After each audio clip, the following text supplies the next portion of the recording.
I remember that day so vividly, the moment my world shattered into 1,000 pieces.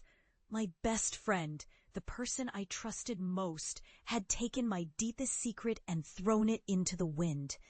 I had shared my truth in a vulnerable moment, believing I was safe. But she betrayed me, her words laced with cruelty, and suddenly everyone knew. The whispers started before I could even process what was happening. Eyes turned away, sympathy painted on their faces, but I saw past that. I saw the judgment, the disappointment. The worst part wasn't the betrayal, it was the way they looked at me afterward, like I was a disgrace, a failure, someone unworthy of respect. My family's disappointment cut deep, their silence heavier than words. I was humiliated, broken, cast aside like trash. I wanted to crawl into a hole and disappear. But then, something in me refused to stay defeated. I remember sitting alone that night, clutching my pain and rage like a shield. I decided then and there, I wouldn't let their words define me. I would prove them wrong. I'd turn my shame into strength. I would rise from the ashes of their judgment, fiercer and more relentless than ever before. So I left.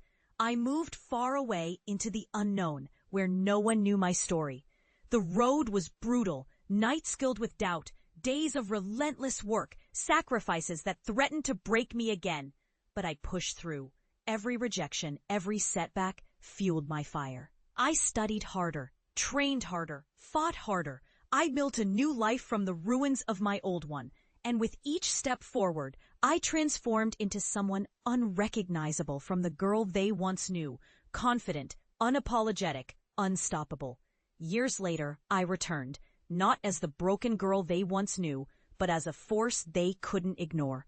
I walked into that town with a quiet confidence, my success whispering louder than any words could. And when I finally faced them, I saw the flicker of surprise in their eyes. They expected to see a victim. Instead, they saw a woman who had turned her pain into power. My eyes met theirs, and I let silence speak. I remembered their words, their doubt, their disdain. Then I let my voice cut through the air, calm but unwavering. You thought I was finished, that I'd never rise above your betrayal. But I've built myself a new destiny, one you couldn't see coming. And I did it all without your approval. In that moment, I understood something profound. Their words, their judgments were fuel for my fire. I harnessed every ounce of pain and turned it in.